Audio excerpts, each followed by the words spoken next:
पहले लिख लेते, पहले मैं बता देता हूं, चीजों को याद कर लेते, क्योंकि एक क्वेश्चन यहां से आएगा, ठीक है ना।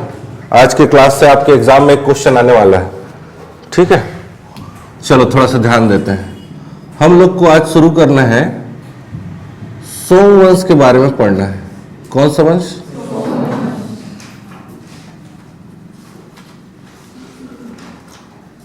जब भी आप सोमवंश का इतिहास देखेंगे तो लगभग 6वीं से लेकर के 8वीं शताब्दी तक का इतिहास इनका मिलेगा। कब से कब तक?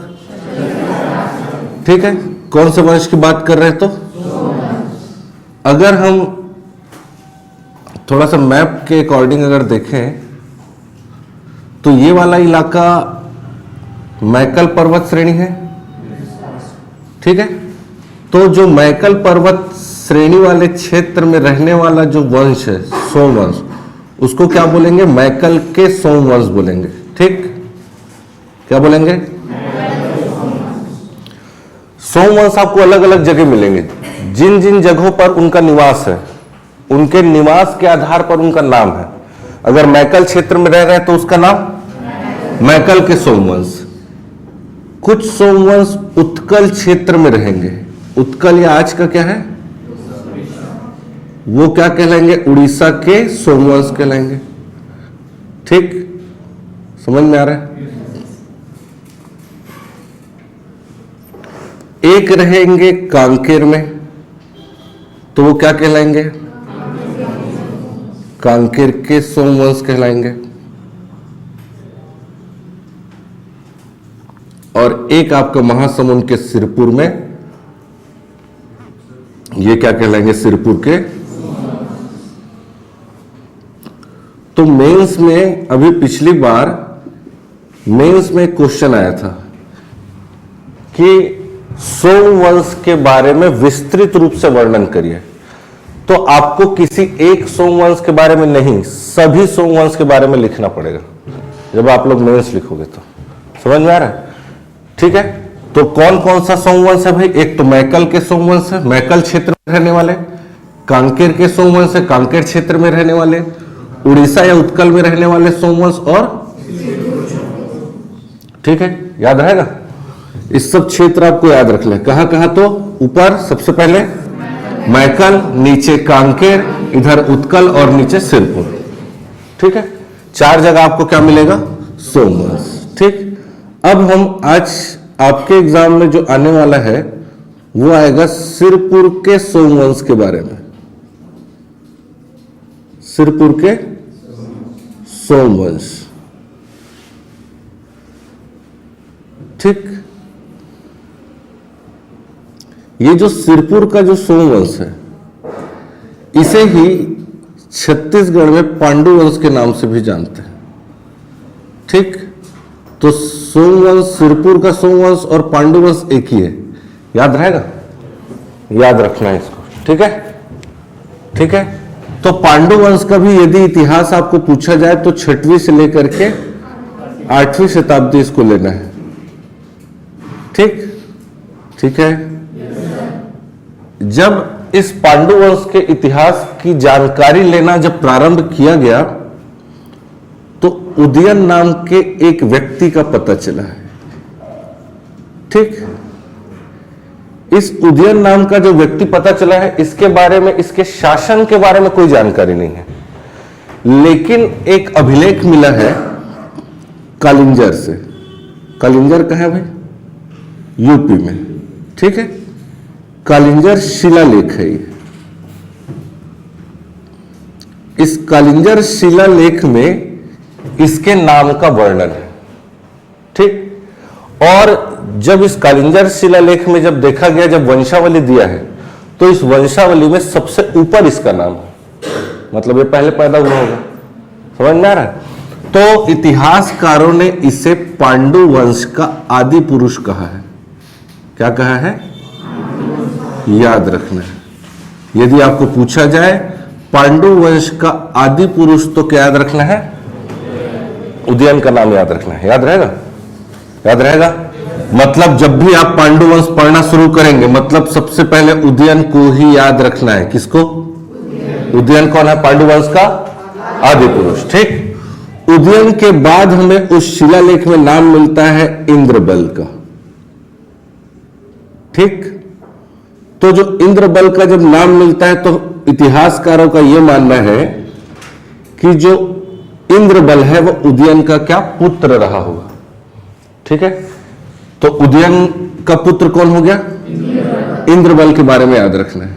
ठीक, इंद्रबल के बाद इंद्रबल की पत्नी का नाम भी याद रखना है, लोक प्रकाशा। क्या नाम? अब ये लोक प्रकाशा कौन थी सर? तो उसको आगे बताऊंगा। ठीक है, अभी आप इसका नाम याद रखना। क्या नाम इसकी पत्नी का? लोक प्रकाशा याद रखना। ठीक है, इंद्रबल और लोक प्रकाशा से 4 बेटों का जन्म हुआ। ठीक, कितने बेटे? 4 बेटे आपको याद रखना है, कोड से इसको याद रखना है। एन नसीब करके याद रख सकता है, एस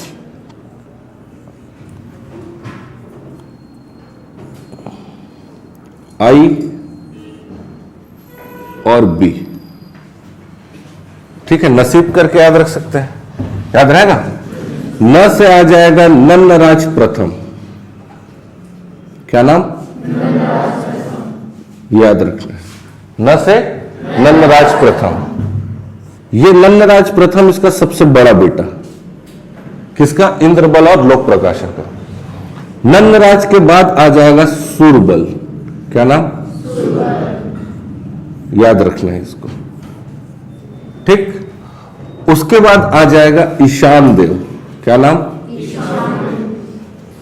नाम याद करते चलना, पूरा वंशावली याद हो जाना चाहिए। ईशान देव, और बी से हो जाएगा भवदेव। क्या हो जाएगा? याद रखना है।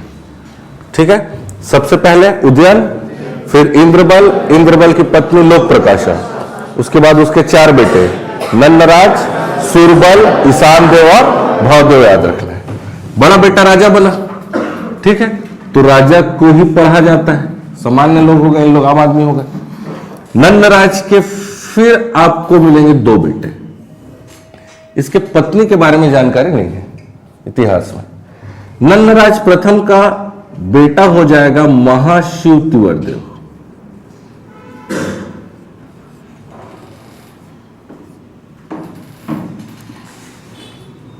प्राप्त अभिलेखों से यह पता चलता है कि जो नन्नराज प्रथम है, इसका लंबे समय तक इसका बच्चा नहीं हो रहा था।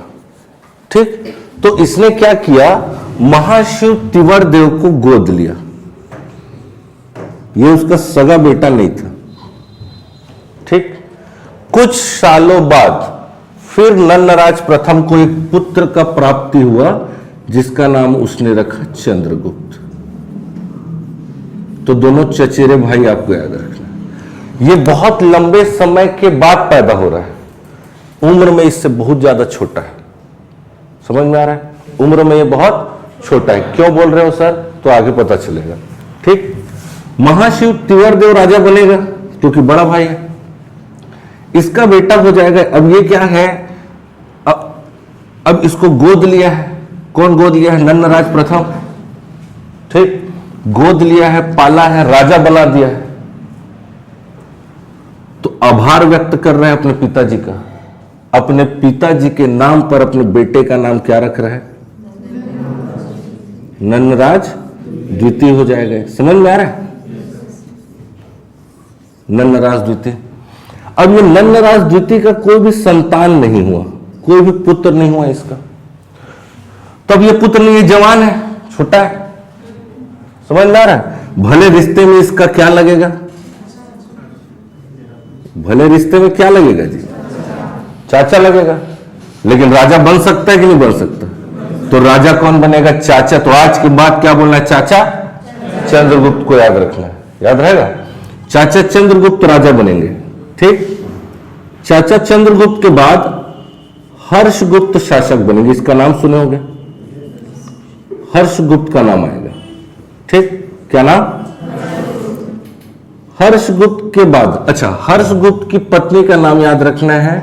वसाटा देवी का नाम आप सुने होंगे। मगध के मौखरी वंश के राजा सूर्यवर्मा की बेटी थी। मगध के मौखरी वंश के राजा सूर्यवर्मा की बेटी वसाटा देवी से विवाह हुआ इनका, ठीक। और हर्षगुप्त और वसाटा देवी को 2 बेटे हो जाएंगे, ठीक।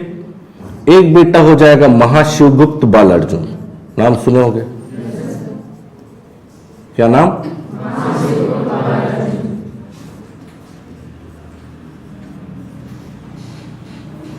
और एक हो जाएगा रणकेशरी, क्या नाम?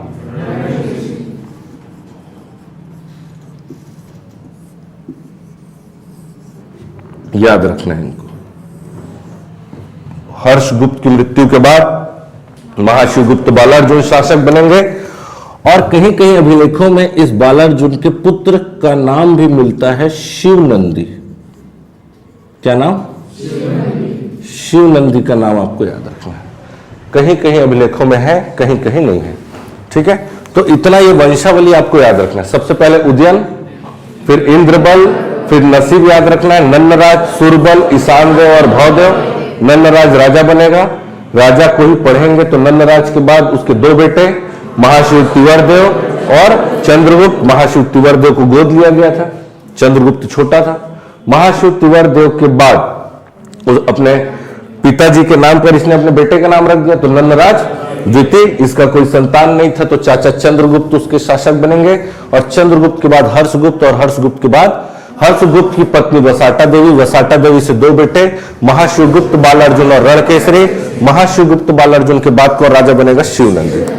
इसके बाद के शासन का उल्लेख नहीं है वैसे, ठीक है। कहीं कहीं शिवनंदी का नाम मिलता है, बस बनेगा। अब ध्यान से एक एक चीज सुनते चलना है, इसको याद करना है, ठीक। अब एक एक चीज जो मैं बताते चल रहा हूं वहीं से आपका प्रश्न आएगा और एकदम उसको दिमाग में बसा लेना है। एक क्वेश्चन पांडुवंश से पूछता ही है, बार बार बता रहा हूं।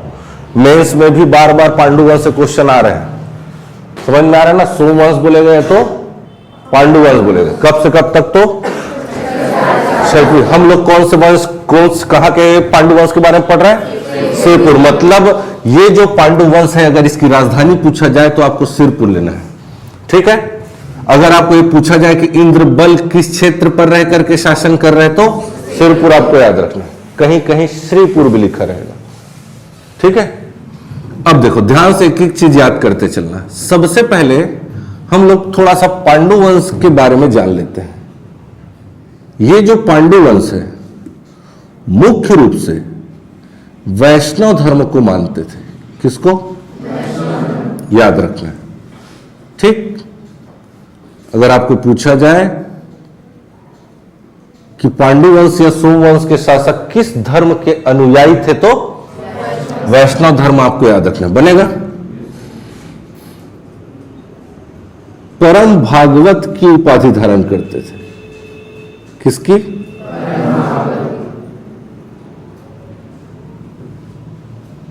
याद रखना। इन लोग क्या किया करते थे? 2 प्रकार की लिपि का प्रयोग करते थे। 2 प्रकार की लिपि। इनके कुछ स्थानों पर ताम्रपत्र मिले हैं और कुछ स्थानों पर शिलालेख मिले हैं।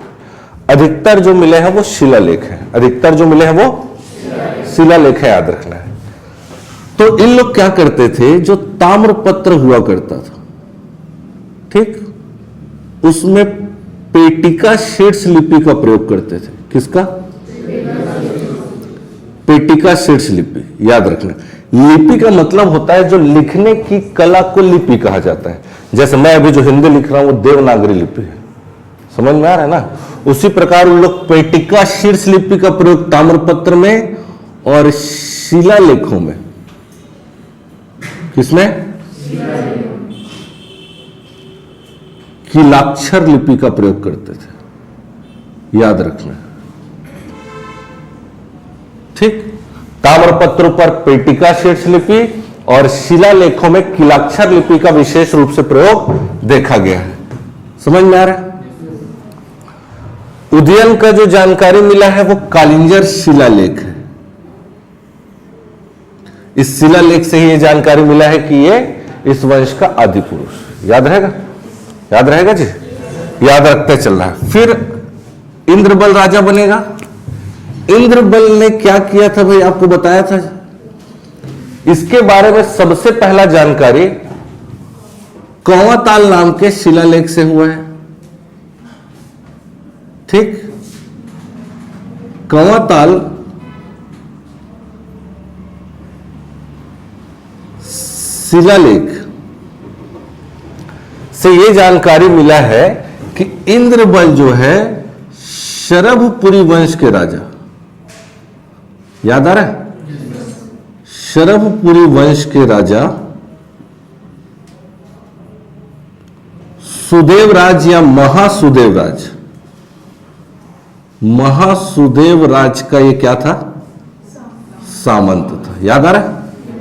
याद रखना, सामंत था।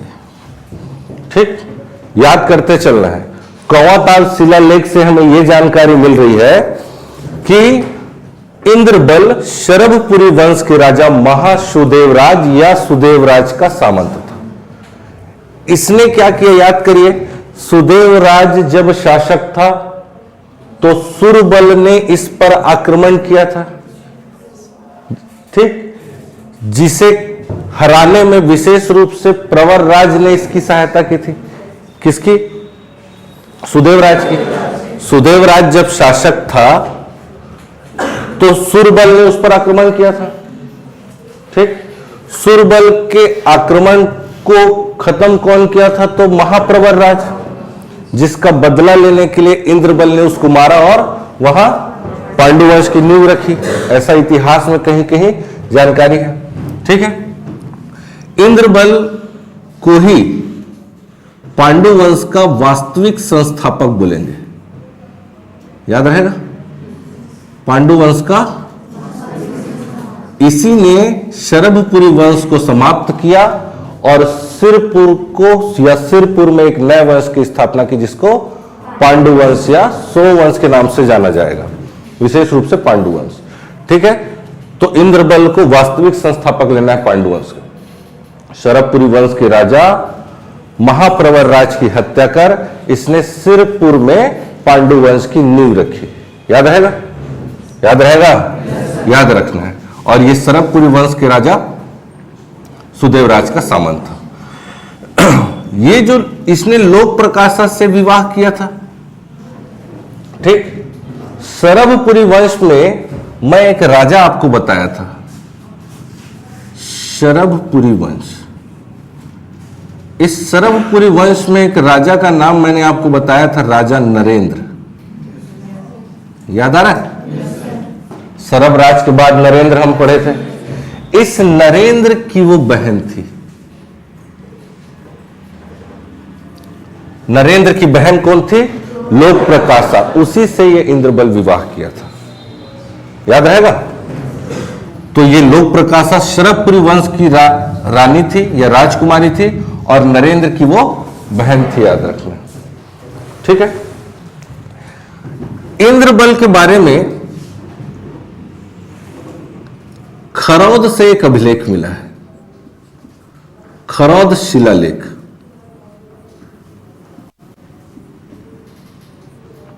इस खरौद शिलालेख से क्या जानकारी मिला है कि इसी इंद्रबल ने अपने नाम से एक इंद्रपुर नाम का शहर बसाया। अपने नाम से इंद्रपुर नाम का शहर बसाया, जो वर्तमान का क्या है? खरौद है। तो खरौद को किसने बसाया? तो इंद्रबल ने बसाया। याद रखना है, याद रहेगा? याद रखना है। खरौद शिलालेख से जानकारी। इसी खरौद शिलालेख से एक और जानकारी है, उसको आगे बताऊंगा। यहां तक क्लियर है? वापस एक बार, उदयन कालिंजर शिलालेख से जानकारी, जो कि इस वंश का आदि पुरुष है। फिर शासक का पता चलेगा इंद्रबल।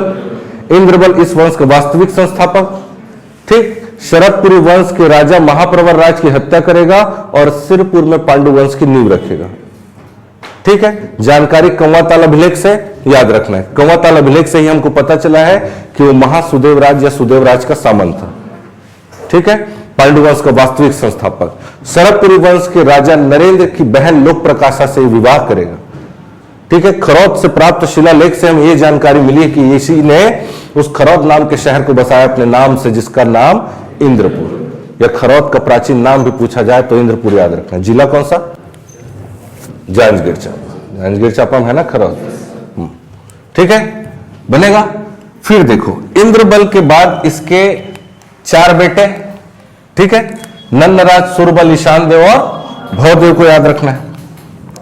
नंदराज जो है अब ये राजा बनेगा, इसका सबसे बड़ा बेटा नंदराज शासक बनेगा। ठीक, शासक बनेगा, परंतु खुद राजा बन गया और अपने तीनों भाइयों को अलग अलग क्षेत्रों पर शासन करने भेजेगा और उपाधि दे देगा मंडलाधिपति। क्या? अलग अलग मंडल में भेजेगा और उस मंडल का अधिपति बना देगा और अलग अलग क्षेत्रों पर शासन के लिए उनको भेज देगा।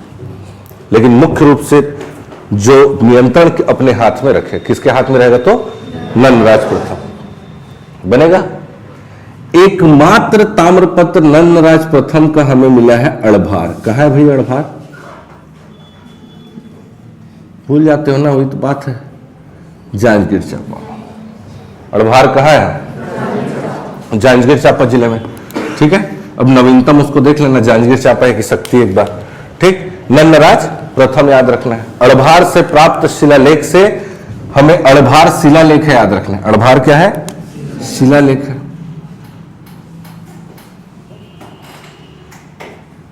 ठीक, अड़भार शिलालेख से ही हमें यह जानकारी मिली है कि नंदराज प्रथम शासक बनेगा और अपने तीनों भाइयों को मंडलाधिपति के रूप में स्थापित करेगा और अलग अलग मंडलों पर उनको भेज करके उनको शासक वहां का बनाएगा और सभी मंडलों का नियंत्रण अपने हाथ में रखेगा।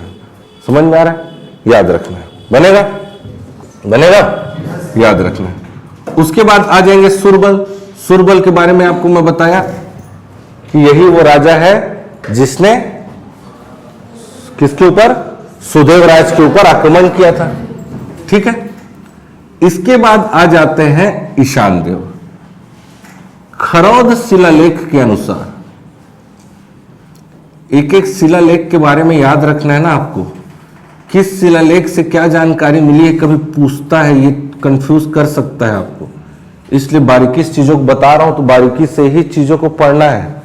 जिस तरीके से भी प्रश्न आ रहा है, बहुत ज्यादा सोच समझ करके उस प्रश्न को बनाना पड़ेगा।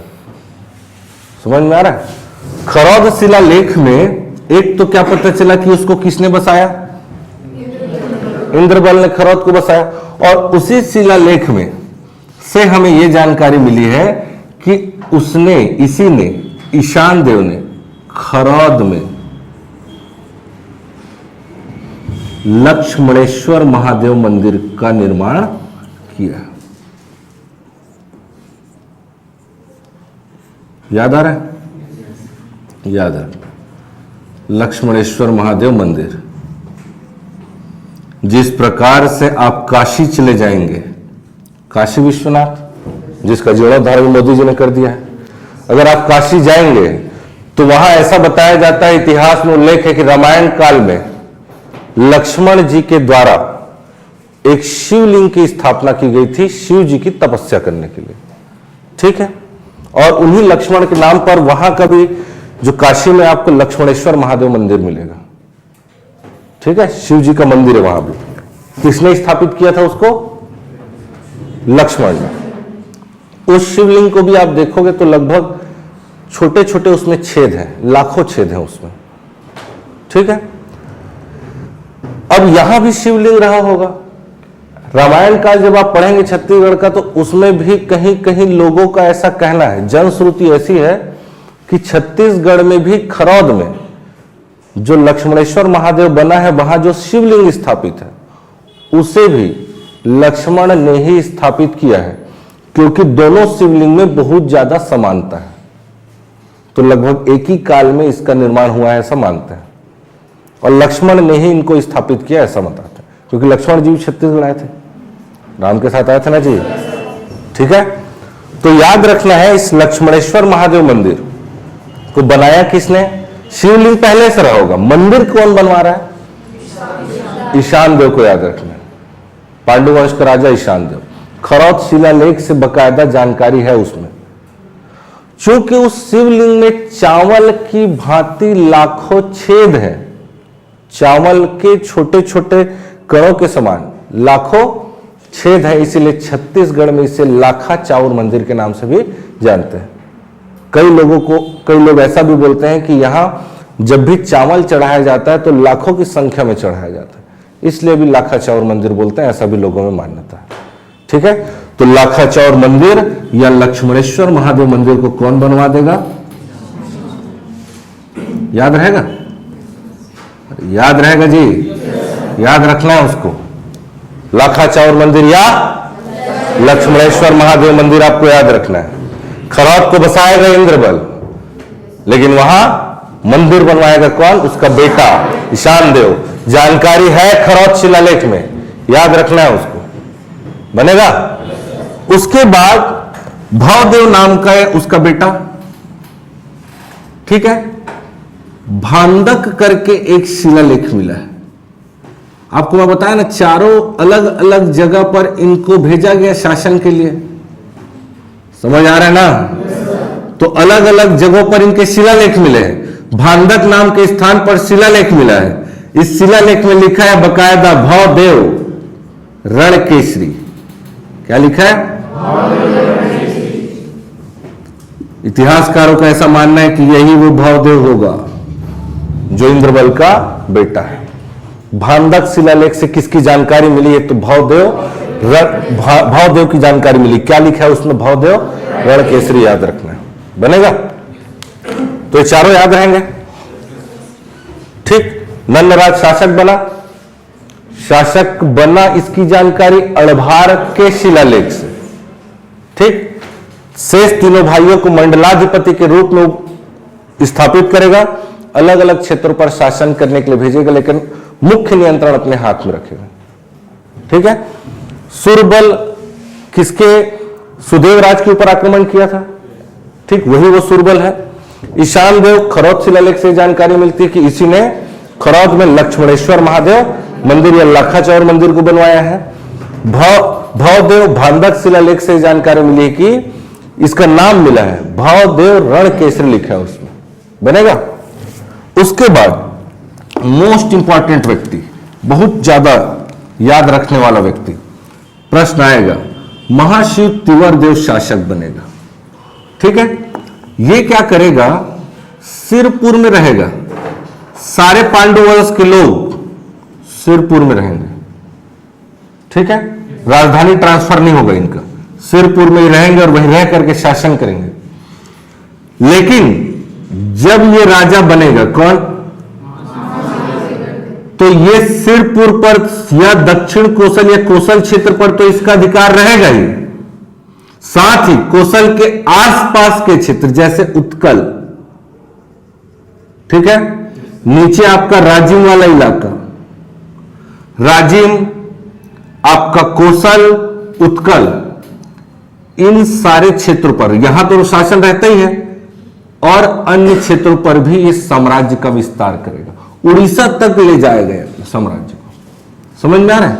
इसके पहले तक कोई भी ऐसा राजा नहीं है जिसने साम्राज्य, इसके जितना साम्राज्य विस्तार इस वंश में कोई और दूसरा नहीं करेगा। समझ में आ रहा क्या बोल रहा हूं? इसने जितना अपने साम्राज्य का विस्तार किया, पांडु वंश के साम्राज्य का विस्तार इसने जितना किया, इसके पहले और इसके बाद के भी राजा नहीं करेंगे, ठीक है। साम्राज्य विस्तार किया है राजिम, ठीक है, आपका बालोद और बोंडा करके एक जगह है, राजिम, बालोद और बोंडा, ये तीन जगह से इसके ताम्रपत्र मिले। राजिम, बालोद और क्या मिला है? ताम्रपत्र में कौन सी लिपि? पेटिका शीर्ष लिपि का प्रयोग करते थे, और सारे शिलालेखों में किलाक्षर लिपि, सब याद रखना है। चूंकि इसने पांडु वंश का विस्तार उड़ीसा तक किया, या अपने शासन या अपने वंश में इसके द्वारा सबसे ज्यादा साम्राज्य विस्तार किया गया, इसीलिए इसने एक उपाधि भी धारण करी। ठीक है ना, कोसल के क्षेत्र पर तो अधिकार था ही, कोसल के आसपास के क्षेत्रों को भी जीत करके इसने उसको अपने अधिकार क्षेत्र में लाया, और अधिकार क्षेत्र में लाने के बाद एक उपाधि धारण करेगा। वो सामान्य उपाधि धारण नहीं करेगा, बहुत बड़ा उपाधि है। कोई व्यक्ति यदि उपाधि धारण कर रहा है, इसका मतलब यह है कि यदि किसी को इससे परेशानी है तो आकर के आप चाहे तो युद्ध कर सकते हैं। समझ में आ रहा है ना, कोई भी आलू चालू व्यक्ति आकर के उपाधि नहीं धारण कर लेगा। समझ में आ रहा है, समझ में आ रहा है ना। तो इसने उपाधि धारण करी, मोस्ट इंपॉर्टेंट है, इसी को सबसे ज्यादा पूछा हुआ प्रश्न है ये, सकल कोसलाधिपति की उपाधि। क्या? सकल कोसलाधिपति की उपाधि, मोस्ट इंपॉर्टेंट। छत्तीसगढ़ के इतिहास में पहला ये व्यक्ति है जिसने सकल कोसलाधिपति की उपाधि धारण करी। सकल कोसलाधिपति मतलब पूरे कोसल का अधिपति, याद रखना है। समझ में आ रहा है, पूरे कोसल का अधिपति, एकमात्र राजा। मैं अपने आप को पूरे कोसल का अधिपति बता रहा हूं। यदि किसी को लगता है कि कोसल में और कोई दूसरा अधिपति बन सकता है तो आकर के मुझसे युद्ध कर सकते। एक खुला चैलेंज है, उपाधि धारण कर रहा मतलब खुला चैलेंज है। समझ में आ रहा है ना, सामान्य व्यक्ति थोड़ी है, हराया है, कॉन्फिडेंस भी बढ़ा है इसका, तब तो उपाधि धारण कर रहा है ना। समझ में आ रहा है, याद रहेगा। तो महाशिव तिवारदेव की उपाधि याद रखना है। छत्तीसगढ़ के इतिहास में पहला यह व्यक्ति है जो सकल कोसलाधिपति की उपाधि धारण करे। इसके बाद कलचुरी वंश का एक राजा होगा, राजा पृथ्वीदेव प्रथम, वो इस उपाधि को धारण करेगा। छत्तीसगढ़ के इतिहास में दो ही वो व्यक्ति हैं जिन्होंने सकल कोसलाधिपति की उपाधि धारण की है। बहुत बार एग्जाम में पूछा गया, याद रखना दोनों का नाम। पांडु वंश के राजा महाशिव तिवारदेव और कलचुरी वंश के राजा पृथ्वीदेव प्रथम। पांडु वंश के राजा महाशिव तिवारदेव और कलचुरी वंश के राजा पृथ्वीदेव प्रथम। पांडु वंश के राजा महाशिव तिवारदेव और कलचुरी वंश के राजा पृथ्वीदेव प्रथम है, याद रखना है। याद रहेगा, सकल कोसलाधिपति या प्रचंड कोसलाधिपति बोलेंगे तो भी यही है, याद रहेगा, याद रखना है, मोस्ट इंपॉर्टेंट। उपाधि धारण कर लिया, साम्राज्य विस्तार कर लिया। इन सब को देखते हुए इतिहासकारों ने इसके शासन काल को पांडु वंश के उत्कर्ष का काल कहा है। ठीक, क्योंकि यही वो व्यक्ति है जिसने पांडु वंश को अन्य क्षेत्रों पर भी, या पांडु वंश के शासन क्षेत्र को बढ़ाया, या पांडु वंश के साम्राज्य का विस्तार किया। याद रहेगा, पांडु वंश के उत्कर्ष का काल किसके शासन काल को कहा जाएगा? तो तिवारदेव। ठीक, सिरपुर में रहेगा और सिरपुर में रह करके तिवारदेव विहार बनाएगा, जो कि बौद्ध धर्म से संबंधित है। तिवारदेव, याद रखना है इसको, बनेगा, याद रहेगा। महाशिव तिवारदेव, राजिम, बालोद और गोंडा से ताम्रपत्र मिला है। उसी ताम्रपत्र के आधार पर मैं आपको बता रहा हूं, इतिहासकारों का मानना है, ठीक, इन्हीं ताम्रपत्रों के आधार पर उनका भी ये कहना है कि इनके द्वारा एक उपाधि धारण की गई थी, सकल कोसलाधिपति। दो व्यक्ति करेंगे, पहली बार छत्तीसगढ़ के इतिहास में सकल कोसलाधिपति एकमात्र व्यक्ति महाशिव तिवारदेव। दूसरा हो जाएगा कलचुरी वंश से पृथ्वीदेव प्रथम। ठीक है, छत्तीसगढ़ के कोसल क्षेत्र के अलावा उत्कल के क्षेत्र पर उड़ीसा तक साम्राज्य विस्तार करेगा, और इसी कारण इसके काल को पांडु वंश के उत्कर्ष का काल कहेंगे। याद रखना, याद रहेगा, याद रखना है। ठीक है, कहां से जानकारी? राजिम, बालोद और गोंडा क्षेत्र। ठीक है, फिर इसके बाद नंदराज द्वितीय शासन करेगा। नंदराज द्वितीय क्या करेगा? कोसल मंडलाधिपति की उपाधि धारण करेगा।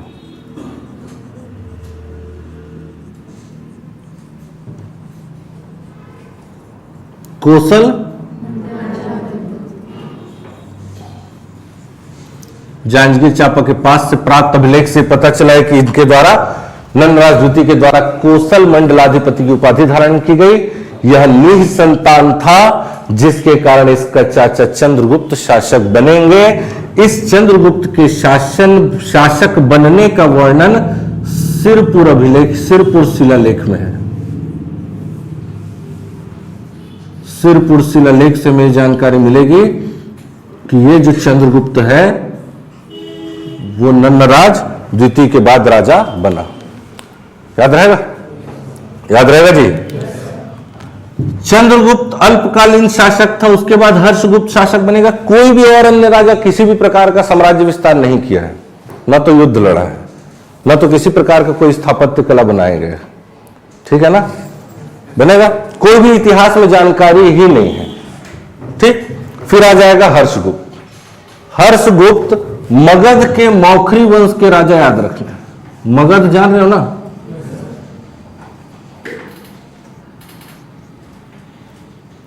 मगध के मौखरी वंश के राजा सूर्यवर्मा या सूर्यवर्मन, सूर्यवर्मा की बेटी थी कौन? वसाटा देवी, जिससे वो विवाह करेगा। ठीक है? वसाटा, जब हर्षगुप्त की मृत्यु हो जाएगी आपातकाल, अचानक से इसकी मृत्यु हो जाती है। मृत्यु से पहले हो सकता है बातों बातों में ये बोला रहा होगा कि मेरे को एक ठो मंदिर बनाने का मन है करके। बात बात में नहीं निकल जाता जी। तो अपनी पत्नी से बात बात में बोला रहा होगा मेरे को एक ठो मंदिर बनाने का मन है। कहां बोले? तो सिरपुर में। ठीक है? तो अभी आपातकाल में इसकी मृत्यु हो गई, तो इसकी याद में इसकी पत्नी वसाटा देवी ने सिरपुर में, कहां भाई? किसकी याद में? अपने पति की याद में सिरपुर में लक्ष्मण मंदिर बना। लक्ष्मण मंदिर का निर्माण कार्य शुरू करवाएगी। ठीक है? लक्ष्मण मंदिर का निर्माण कार्य शुरू कराएगी। ठीक है? अब इसका पति तो मर गया, तो बेटा इसका राजा बनेगा कौन? महाशिवगुप्त बालक। ये उस मंदिर का निर्माण कार्य को पूर्ण कराएगा। ठीक है? सिरपुर का जो लक्ष्मण मंदिर है, नाम लक्ष्मण मंदिर लेकिन है विष्णु जी का मंदिर। ठीक है? नागर शैली में बना हुआ, लाल ईंटों का उपयोग किया हुआ, यह विष्णु भगवान का मंदिर है। नागर शैली में और लाल ईंटों से बना हुआ, गुप्त कालीन स्थापत्य कला को प्रदर्शित करता है। मतलब कि गुप्त काल में जैसे मंदिर बना करते थे, उसी के आधार पर या उसी को ध्यान में रखते हुए इस मंदिर को बनाया गया। ठीक है? नागर शैली, छत्तीसगढ़ के अधिकांश मंदिर, अगर आपको पूछ लिया जाए ये मंदिर कौन से, याद नहीं आ रहा, तो नागर लगा देना है।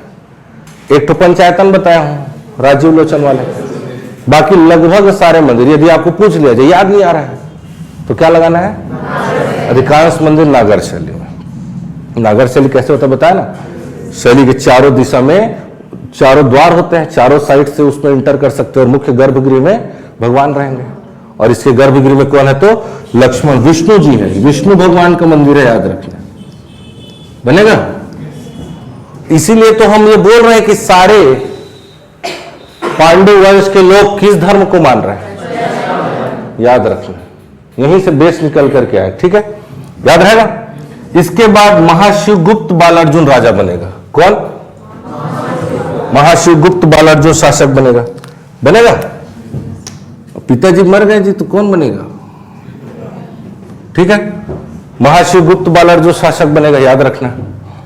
अब देखो, ध्यान से समझते चलना है। मोस्ट इंपॉर्टेंट व्यक्ति है महाशिवगुप्त बालार्जुन। नाम इसका महाशिवगुप्त है। नाम क्या है? लेकिन बाल अवस्था से ही अर्जुन के जैसे धनुर्विद्या में निपुण होने के कारण इसका नाम बालार्जुन हुआ है। क्या हुआ है? याद रखना है इसको। समझ में आ रहा है ना? बचपन से ही अर्जुन के जैसे धनुर्विद्या में निपुण होने के कारण इसका नाम बालार्जुन, नाम महाशिवगुप्त। छत्तीसगढ़ के पांडु वंश के इतिहास में सबसे लंबे समय तक शासन करने वाला ये व्यक्ति 595 ईस्वी से 655 ईस्वी, पांडु वंश में सबसे लंबे समय तक शासन करने, पांडु वंश से बोल रहा हूं ना, ठीक है, याद रहेगा। क्या नाम? महाशिवगुप्त बालार्जुन। पिता कौन? माता कौन? याद रखना है, बनेगा जी। ध्यान से सुनते जाना है। ये महाशिवगुप्त का जो शासन काल है, इससे पहले छत्तीसगढ़ के इतिहास में इसके शासन काल से न तो इसके पहले और न तो इसके बाद इसके जैसा शासन करने वाला कोई दूसरा पैदा नहीं होगा। समझ में आ रहा है? इतना खतरनाक और इतना बहुत बेहतरीन व्यक्तित्व है। इसके शासनकाल के न तो इससे पहले जितना मैं पढ़ा दिया हूं, न तो इसके बाद जितना मैं पढ़ाने वाला, इसके जैसा कोई दूसरा राजा पैदा नहीं होगा। समझ में आ रहा है? इतना बेहतरीन ये राजा था। इसके शासनकाल को इसीलिए छत्तीसगढ़ के इतिहास का स्वर्ण काल कहते हैं। छत्तीसगढ़ के, याद रखना है, छत्तीसगढ़ के इतिहास का स्वर्ण काल कहा जाता है इसके शासनकाल को। बनेगा? अब इसने ऐसा क्या क्या काम किया जिसके कारण इसके शासनकाल को छत्तीसगढ़ के इतिहास का स्वर्ण काल कहा जाता है? मेंस में पूछा हुआ प्रश्न है डायरेक्ट। महाशिवगुप्त बालार्जुन के शासनकाल को छत्तीसगढ़ के इतिहास का स्वर्ण काल कहा जाता है, क्यों? तो आपको आंसर ऐसे देना है। समझ में आ रहा है? क्यों का उत्तर खोजते हैं। इसके शासनकाल को छत्तीसगढ़ के इतिहास का स्वर्ण काल कहा जाता है क्योंकि देखिए, सामान्य शासकों के जैसे ये भी साम्राज्य का, जिस प्रकार साम्राज्य में बाकी शासक विकास करेंगे, ये भी विकास के कार्य करवाएगा। ठीक है, विकास कार्य तो करवाया ही, लेकिन इसके शासनकाल की एक महत्वपूर्ण विशेषता यह है कि इसके शासनकाल को छत्तीसगढ़ के इतिहास का सहिष्णुता का काल भी कहते हैं।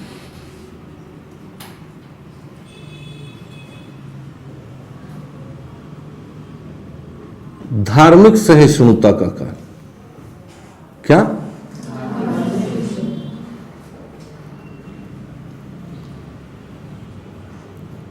इसके शासनकाल को धार्मिक सहिष्णुता का काल भी कहते हैं।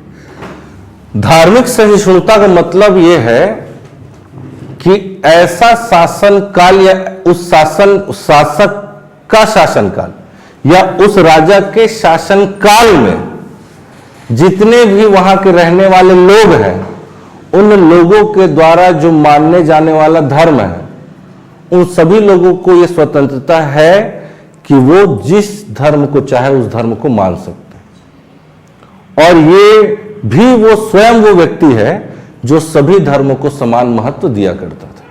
तभी तो लोगों को भी ये छूट था कि वो किसी धर्म को भी मान सकते थे। समझ में आ रहा है? धार्मिक सहिष्णुता का काल तो हम बोल दिए, मैं ये भी आपको बोल दिया कि इसके शासन काल में सभी धर्मों को समान महत्व था। प्रमाण क्या है इसका? पहला प्रमाण यह है कि ये वैष्णव धर्म को मानता था। इसका प्रमाण यह है कि इसकी माता जी के द्वारा जो शुरू किया गया जो लक्ष्मण मंदिर है, इस लक्ष्मण मंदिर का निर्माण कार्य इसने किया। चाहता था तो नहीं करता, जबरदस्ती था क्या? ये तो राजा बन चुका था। समझ में आ रहा है? लेकिन इसने उस निर्माण कार्य को पूर्ण किया, मतलब वैष्णव धर्म को ये मानता था। बालोद से मोस्ट इंपॉर्टेंट क्वेश्चन पूछा जाएगा आपके एग्जाम में, जो बता रहा हूं उसको। बालोद से एक मुद्रा मिली है। क्या मिली है?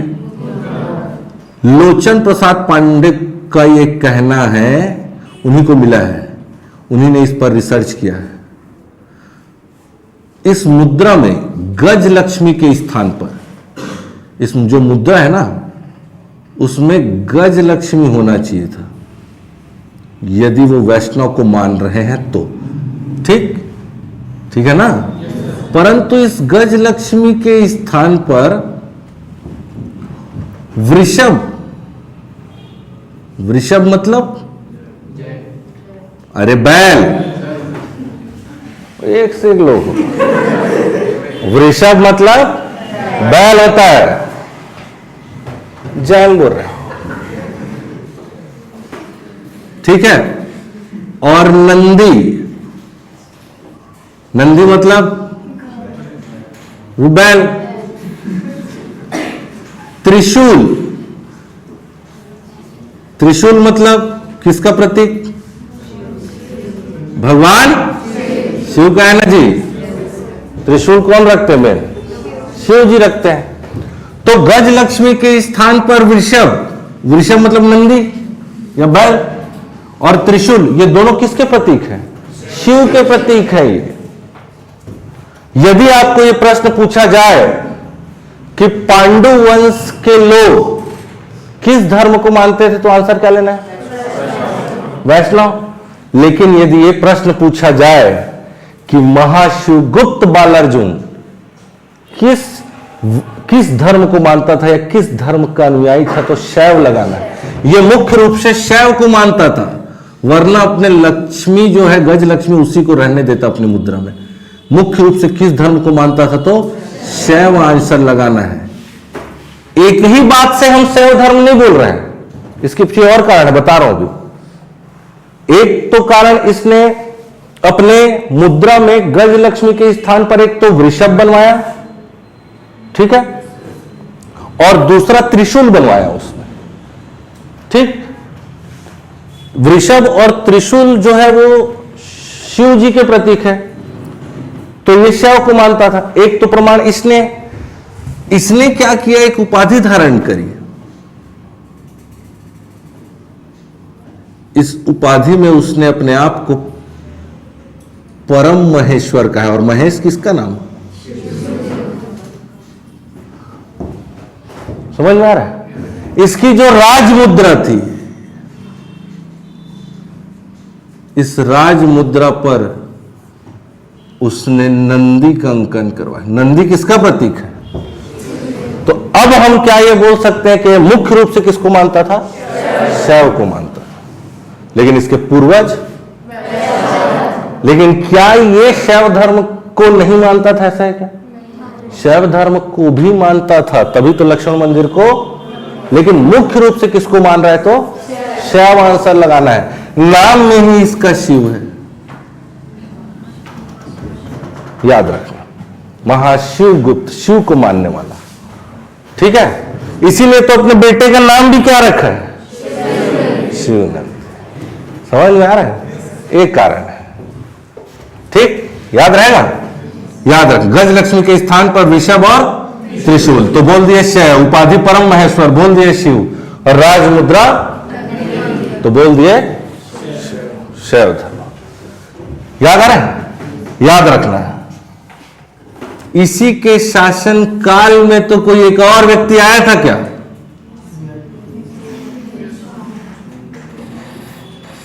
याद आ रहा है? कब आया था? और ये 639 ईस्वी क्या इसी के शासनकाल के बीच का है क्या? ये 639 ईस्वी इसी के शासनकाल के बीच का है ना। तो वेनसांग आएगा छत्तीसगढ़, ठीक। किसके शासनकाल में? तो महाशिवगुप्त बालार्जुन के शासनकाल में। और कहां गया था? सिरपुर, और 2 जगह गया तो बता चुका हूं। अब आज के डेट में अब गुजरात में चुनाव चल रहा है, शुरू हो गया, प्रचार शुरू हो गया ना जी। अब केजरीवाल जा रहा है तो कौन से पार्टी प्रचार हो रहा है? राहुल गांधी जा रहा है तो, और मोदी जी जा रहे हैं तो ऑटोमेटिक किसका प्रचार हो रहा है? उनके पार्टी का। वो जो व्यक्ति, वो फेस है उसका। समझ में आ रहा है? समझ में आ रहा है जी। अगर उस क्षेत्र पर मोदी जी जा रहे हैं तो स्वतः ही बीजेपी का प्रचार हो रहा है।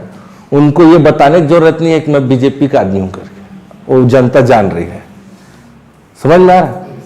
यदि महाशिवगुप्त बालार्जुन का शासनकाल धार्मिक सहिष्णुता वाला नहीं होता, सभी धर्मों को ये समान महत्व नहीं देता, तो ये चाहता तो वेनसांग को सिर पुराने से रोक सकता था। क्योंकि वेनसांग का मूल उद्देश्य क्या था? बौद्ध धर्म से संबंधित जानकारी इकट्ठा करने। लोगों के दिमाग में, लोग भी जानते थे उसको कि ये चीनी यात्री है और जहां जहां ये जाता है, मतलब इसके जाने का पीछे का कारण क्या है। तो और जब वो जा रहे हैं तो स्वतः ही किस धर्म का प्रचार हो जा रहा है, समझ में आ रहा है। बौद्ध धर्म का स्वतः ही प्रचार हो जा रहा है जहां जहां इंसान जा रहा है। तो चाहता था तो रोक सकता था कि आप बौद्ध धर्म का प्रचार, समझ में आ रहा है। लेकिन उसने बौद्ध धर्म का प्रचार करने दिया तो बौद्ध धर्म का भी सम्मान कर दिया कि नहीं किया।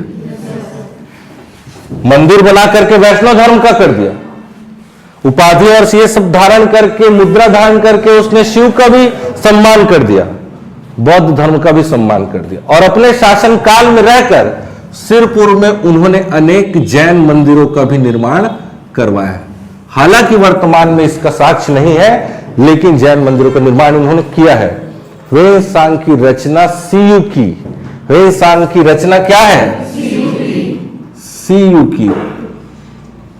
इस सीयू की में उसने जो सिरपुर और मल्हार की यात्रा की है, उसमें छत्तीसगढ़ का नाम कियासलो नाम से छत्तीसगढ़ का उल्लेखित किया और इसी में उसने सारी जानकारी दी है। कियासलो में उसने ये सारी जानकारी, छत्तीसगढ़ का किस नाम से उल्लेख किया, तो बोलना क्या चाह रहा था, छत्तीसगढ़ को क्या बोलते थे जी, कोसल। और ये कौन था, चीनी। तो आप चीनी बोल डालो क्या, नहीं तो ये कहां हिंदी बोल डालेगा। बोलना चाह रहा है कोसल, लेकिन क्या बोल रहे हैं, कियासलो बोल रहे हैं। तो ह्वेनसांग के द्वारा छत्तीसगढ़ का किस नाम से उल्लेख किया गया है, तो याद रखना। एक तो धार्मिक सहिष्णुता का काल हो गया है, सभी धर्मों को समान महत्व दिया। सिर्फ सभी धर्मों को समान महत्व देने से स्वर्ण काल नहीं बोलेंगे, अभी और बचा है, समझ में आ रहा है। सभी धर्मों को समान महत्व देने बस से थोड़ी बोल दोगे जी, ठीक है, समझ में आ रहा है। पहला, लेकिन धार्मिक सहिष्णुता का काल, अगर मेंस में अगर ये पूछ लिया जाए कि महाशिवगुप्त बालार्जुन के शासन काल को धार्मिक सहिष्णुता का काल क्यों कहा जाए, तो ये सब सारी चीजें बताना। लेकिन जब आपको यह पूछा जाए कि छत्तीसगढ़ के इतिहास का स्वर्ण काल क्यों कहा जाता है, तो ये बताना है और इसके साथ और बताना है, ठीक है। एक ये काम समझ में आया कि नहीं, सारा चीज। महाशिवगुप्त बालार्जुन का शासनकाल धार्मिक सहिष्णुता का काल था, मतलब सभी धर्मों को समान महत्व, जिस प्रकार से भारत देश एक सहिष्णुता वाला देश है। यदि कोई आपको ऐसा बोलता है कि भारत देश सहिष्णु नहीं है, तो तत्काल उससे दूर हट जाना है, वो व्यक्ति खुद ही सहिष्णु नहीं है। समझ में आ रहा है ना, ठीक है, याद रहेगा, याद रखना है। दूसरा मोस्ट इंपॉर्टेंट चीज, आज आप देख रहे हैं रूस और यूक्रेन का युद्ध हो रहा है, लंबे समय से हो रहा है। पूरे विश्व की अर्थव्यवस्था आज उस गहराई में पहुंच गई है। यदि कुछ साल और ऐसा चल गया तो एक समय ऐसा आएगा कि हर एक देश में मंदी हो जाएगा। अर्थशास्त्रियों का ऐसा कहना है कि यदि ऐसी और 5 साल चलेगा तो बहुत सारे ऐसे देशों में खाने के लिए भी लाले पड़ जाएंगे। समझ में आ रहा है। तो युद्ध से इतना ज्यादा एक जगह पर हो रहा है, हम उसको देख भी नहीं पा रहे, लेकिन उसका प्रभाव आज भारत में भी पड़ रहा है। आज जो महंगाई है उसके पीछे एक कारण वो भी है। समझ में आ रहा है। तो युद्ध से किसी का भलाई नहीं है, हजारों की संख्या में लोग मर रहे हैं ना जी। ये जब शासन कर रहा था महाशिवगुप्त बालार्जुन सिरपुर में, तो ऊपर कन्नौज में, कहा कन्नौज में शासन करेगा हर्षवर्धन। कौन? हर्षवर्धन। कौन सा वंश? वर्धन। कौन सा वंश? वर्धन वंश का राजा हर्षवर्धन, ठीक है। पुष्यभूति वंश भी बोलते हैं इसको। और नीचे तमिलनाडु में शासन करेगा चालुक्य वंश का राजा पुलकेशिन द्वितीय। पुलकेशिन द्वितीय को याद रखना। ये बेचारा जब शासन कर रहा है सिरपुर में, कौन? महाशिवगुप्त बालार्जुन। ऊपर कन्नौज में पुष्यभूति वंश का राजा हर्षवर्धन शासन कर रहा है, और नीचे तमिलनाडु में ये दोनों कट्टर दुश्मन एक दूसरे के, पढ़े होगे इतिहास में, एक दूसरे से युद्ध लड़ने के लिए तैयारी नहीं कर। हर्षवर्धन इसको मार रहा है, इससे युद्ध लड़ रहा है, ये उससे युद्ध लड़ रहा है। जब ये युद्ध के लिए जा रहा है तो महाशिवगुप्त बालार्जुन को बोल रहा है कि आपको मेरा साथ देना पड़ेगा। हर्षवर्धन जब आ रहा है तो ये जब जा रहा है, जब पुलकेशिन द्वितीय बोल रहा है महाशिवगुप्त को मेरे साथ देना पड़ेगा, आगे कुआं पीछे खाई वाला है। समझ में आ रहा है? युद्ध में यदि शामिल होता तो नुकसान होता। समझ में आ रहा है? ये अगर चाहता था, ये अगर मान लो अगर चाहता, अगर हम उस समय की बात अगर करें, उस समय की बात अगर सोचे, तो यदि दूसरे राजाओं के जैसे ये अगर उस युद्ध में शामिल होना चाहता, मान लो पुलकेशिन द्वितीय जो एक शक्तिशाली शासक था, इसको भी पता था शक्तिशाली शासक है वो, ठीक है, तो मान लो ये पुलकेशिन द्वितीय के साथ मिल जाता और शर्त ये रख देता कि भैया मैं आपके साथ युद्ध में जाऊंगा, बदले में मेरे को ये वाला क्षेत्र को आपको देना पड़ेगा। कर सकता था, लालच में कर सकता था ना जी, इन क्षेत्रों को आप मुझे दे देना जब हम विजय होंगे तो, है ना। पुराने समय के राजाओं के द्वारा किया भी गया, इतिहास में बहुत सारे राजाओं ने साम्राज्य विस्तार के लिए संधि की है। समझ में आ रहा है? दूसरे लोगों से हाथ मिलाया है। ये भी चाहता था तो मिला सकता था, लेकिन इसको पता था कि युद्ध से किसी का भलाई नहीं है। न तो इसने हर्षवर्धन के सामने इसने हार माना या इसका भी साथ नहीं दिया, न तो इसने पुलकेशिन द्वितीय का साथ दिया, और युद्ध से छत्तीसगढ़ की जनता को हमेशा हमेशा बचाए रखा। और राजा वही है जो प्रजा के हित के लिए काम करे, न कि उनके अहित के लिए। शासक वही बहुत अच्छा है, श्रेष्ठ शासक वही कहलाएगा जो शासक जनता की भलाई के लिए काम करे। और जनता की भलाई क्या युद्ध में है? क्या नहीं है। आज हम तो आज तो आप खुद महसूस कर रहे हो उसको, आज खुद मैं, इसीलिए मैं आज को बता रहा हूं, आप फील कर सके। आज है महंगाई और भी बहुत सारी चीजें जो अप्रत्यक्ष रूप से आपको प्रभावित कर रही है, आपको पता ही नहीं है, लेकिन आप प्रभावित हो रहे हो। जब अप्रत्यक्ष हो सकते हो तो जब भारत युद्ध में अगर शामिल हो जाएगा मान लो, तो आप प्रत्यक्ष रूप से प्रभावित होना शुरू हो जाओगे। तो उसको पता था वो, तो उसने युद्ध से क्या किया? छत्तीसगढ़ की जनता को हमेशा बचाए रखा। और यही एक श्रेष्ठ शासक का एक प्रमाण है। समझ में आ रहा है? इसी के कारण तो इसके शासनकाल को छत्तीसगढ़ के इतिहास का स्वर्ण काल कहेंगे। इसके बाद भी जब पुलकेशिन द्वितीय हर्षवर्धन को हरा करके उसके पीठ के में विजय लिखवा देता है, पढ़े होगे इतिहास में, समझ में आ रहा है?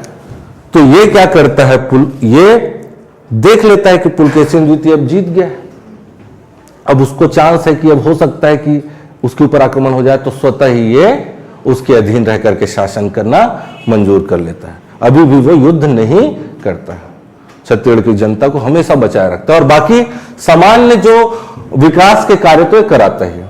इसीलिए संपूर्ण इसके शासनकाल को जब इतिहासकारों ने देखा तो ये बोला कि इसका शासनकाल छत्तीसगढ़ के इतिहास का स्वर्णकाल। तो छत्तीसगढ़ के इतिहास का स्वर्णकाल किसके शासनकाल को कहा जाएगा? तो महाशिवगुप्त बालार्जुन। आपको याद रहेगा, याद रखना। मुद्रा क्या? नंदी। ठीक है। इसके 27 शिलालेख और ताम्र, कहीं कहीं अधिकतर शिलालेख, 27 शिलालेख सिरपुर से प्राप्त किए गए हैं। कहां से? 27। रमेंद्रनाथ मिश्र और विष्णु सिंह ठाकुर, रमेंद्रनाथ मिश्र और विष्णु सिंह ठाकुर जी ने इस 27 पूरे शिलालेखों का निरीक्षण किया है, अध्ययन किया है। अध्ययन करने के बाद ही यह बोला गया है कि महाशिवगुप्त बालार्जुन का शासनकाल छत्तीसगढ़ के इतिहास का स्वर्ण। उन्होंने भी इस बात को माना है, याद रहेगा। इसके बाद रणकेसरी का कोई इतिहास में नहीं है, शिवनंदी नाम मिलता है कहीं कहीं, परंतु शासन की जानकारी नहीं है। ठीक है, तो इतना ही मात्र है आपको पढ़ना है किसमें? पांडवों। हो जाएगा। यहां से एक प्रश्न आपको बनेगा, जितना मैं बता दिया उतना कहानी इसको दिमाग में बार बार बार बार रखना है, इसको रिवाइज करते रहना है, ठीक है, तो बन जाएगा।